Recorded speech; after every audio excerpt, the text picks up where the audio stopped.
Seguimos con este tema de psicología de la atención. Y hablemos de atención dividida y combinación de tareas. Hagamos una introducción. Existen diversos puntos de vista sobre la explicación del rendimiento humano en condiciones de atención dividida. Se han realizado experimentos sobre el periodo refractorio psicológico, con las siglas PRP.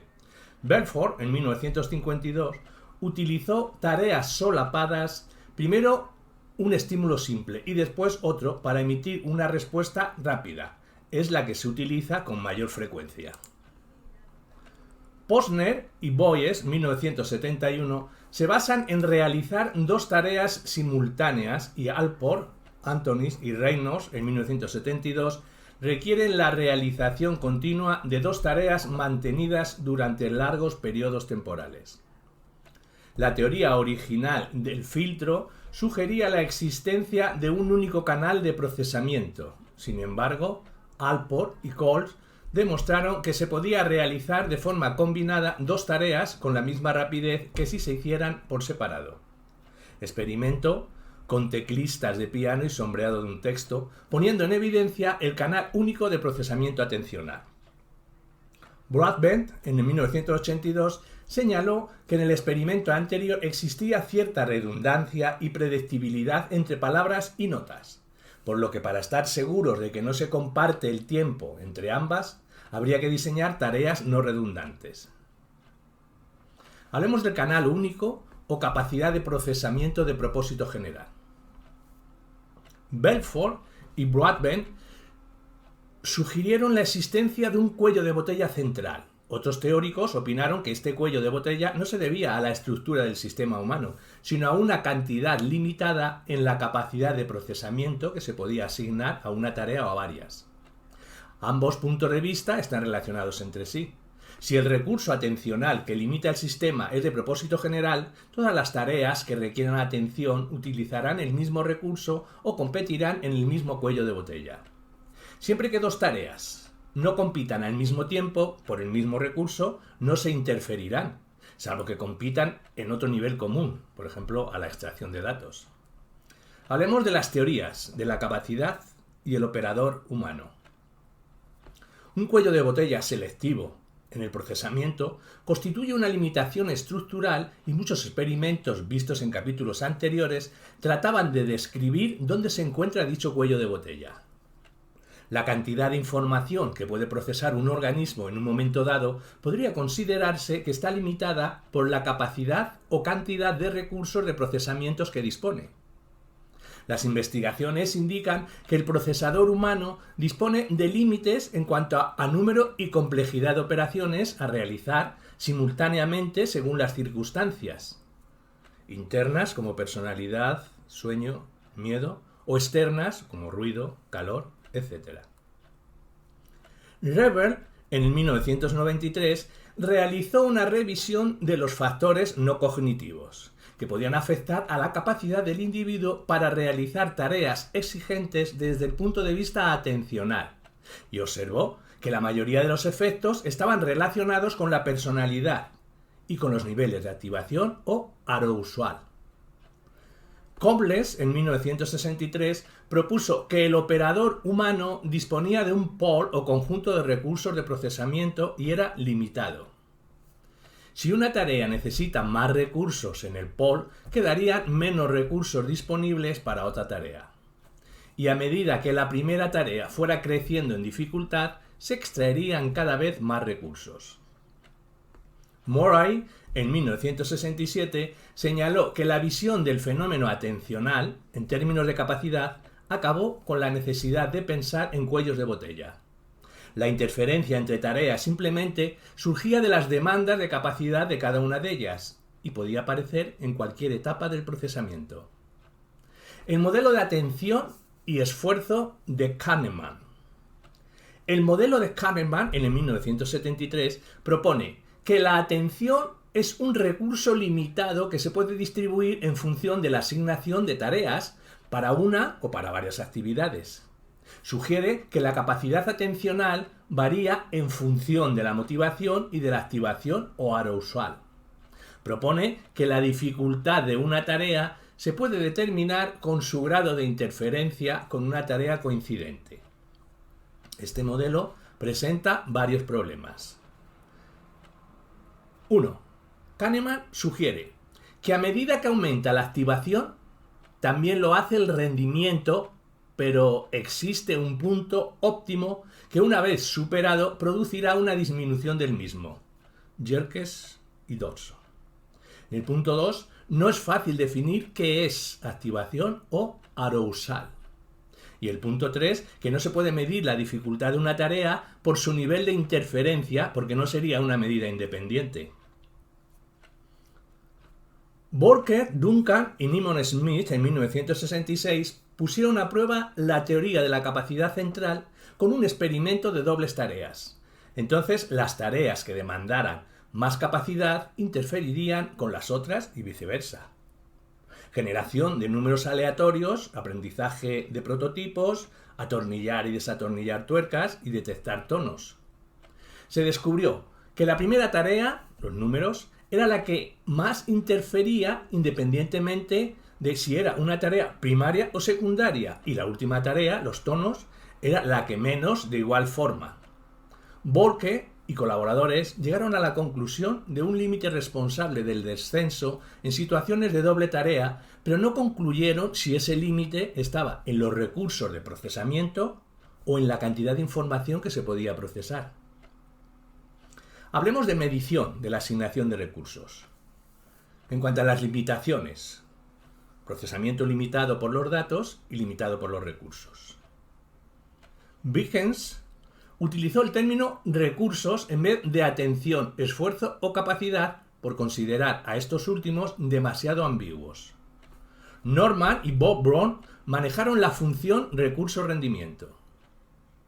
Durante la ejecución de una tarea se pueden invertir recursos hasta un punto, a partir del cual no importan los recursos aportados, pues no mejorará el rendimiento por ello.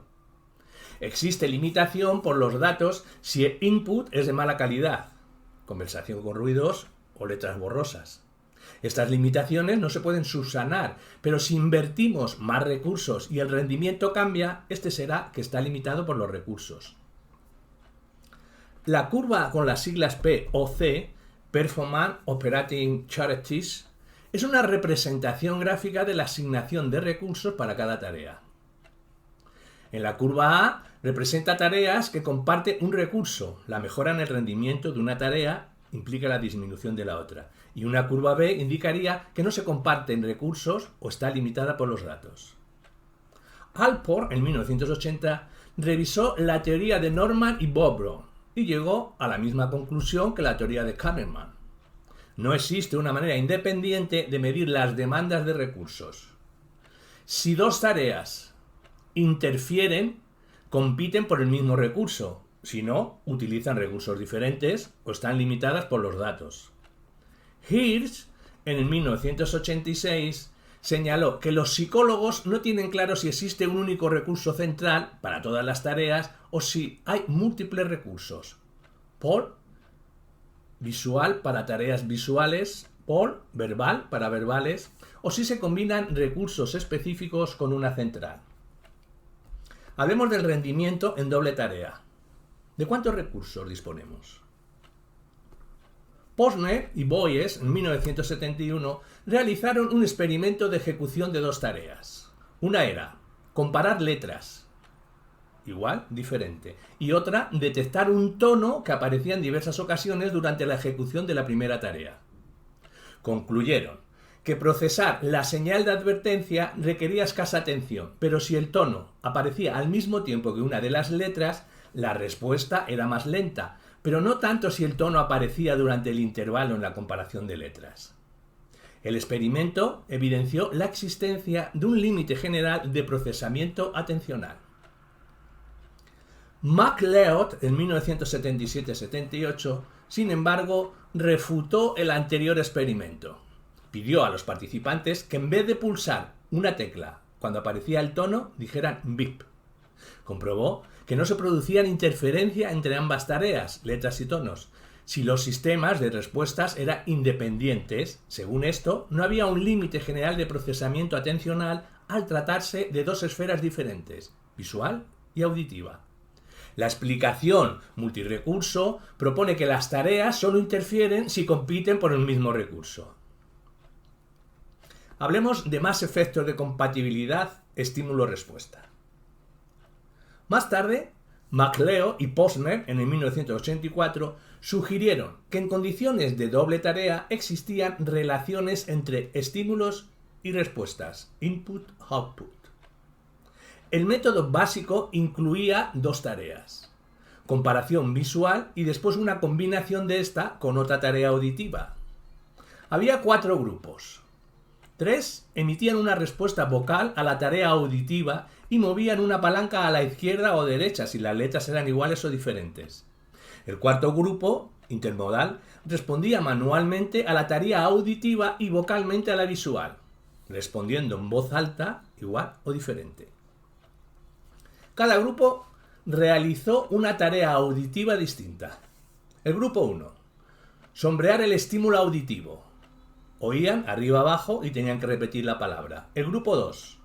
Oían arriba abajo y tenían que responder alto bajo, semánticamente.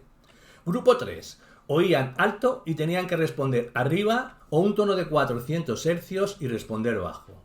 Grupo 4. Oían arriba abajo y tenían que mover la palanca arriba abajo. El estímulo auditivo se presentaba en 6 momentos diferentes durante la tarea visual. 1. A los 700 milisegundos antes de aparecer la letra 1. 2. A los 100 milisegundos antes de aparecer la letra 1. 3. A los 100 milisegundos después de aparecer la letra 1. 4. 100 milisegundos antes de aparecer la letra 2.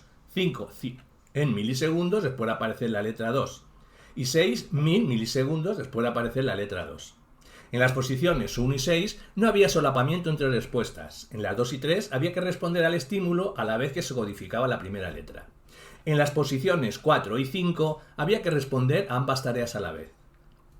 Se concluyó. Punto 1.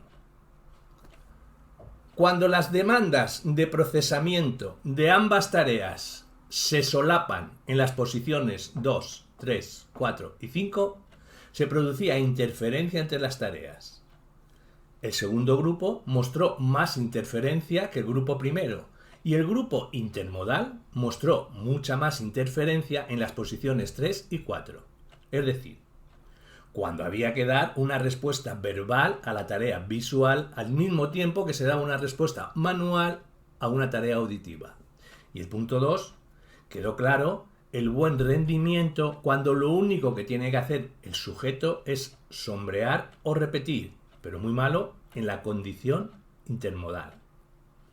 MacLeod y Posner sugirieron la presencia de un bucle privilegiado, independiente, que permitía recuperar el programa fonológico articulatorio que participaba en la producción de palabras al escuchar una de ellas. Es decir, se podía repetir una palabra al escuchar un sonido sin que interfiriera en otras tareas. Sin embargo, si el estímulo auditivo llegaba cuando el sujeto estaba esperando para emitir una respuesta ante la tarea visual, esta causaba interferencia.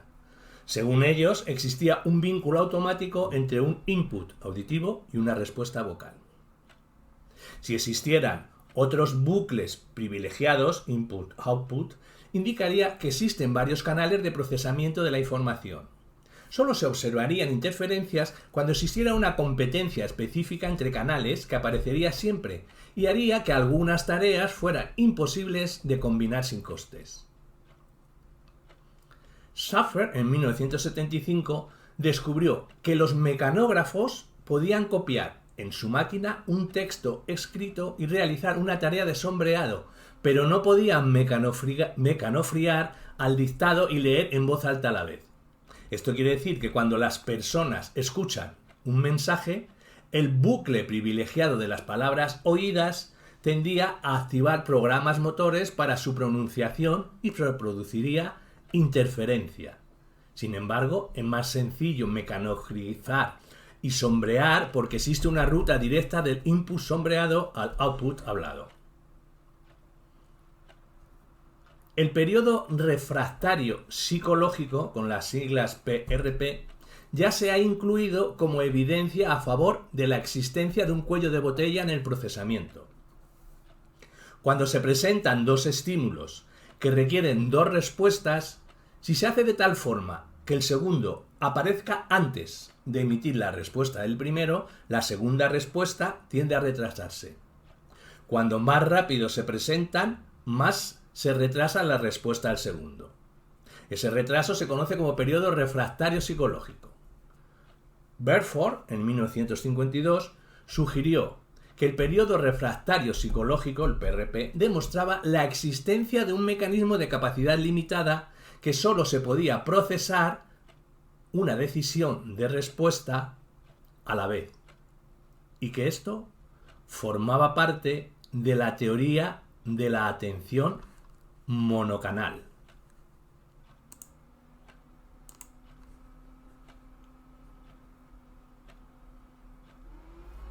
Hablemos del efecto de la compatibilidad estímulo-respuesta en el PRP.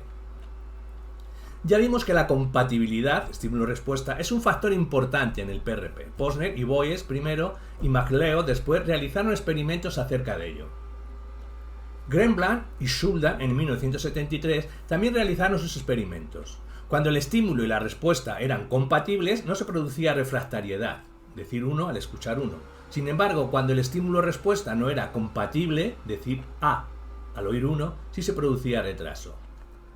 Passler, en 1984, amplió estudios sobre los PRP y se preguntó, ¿el PRP se debe a un cuello de botella central o a la diferencia entre estímulos y respuestas? Si la explicación del cuello de botella fuera correcta, habría refractariedad incluso con tareas diferentes. Si se debiera a la diferencia estímulo-respuesta, no debería de producirse refractariedad con tareas diferentes.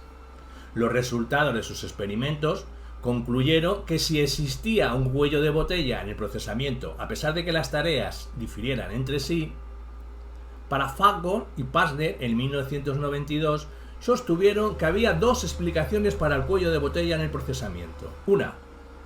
Una vez identificado el objeto, se utiliza la atención focal para enviar información sobre él a la fase de decisión de respuesta, donde el mecanismo pertinente seleccionaba de entre las respuestas posibles para ese objeto. Y 2. El cuello de botella solo podría seleccionar una respuesta siendo irrelevante el número de objetos.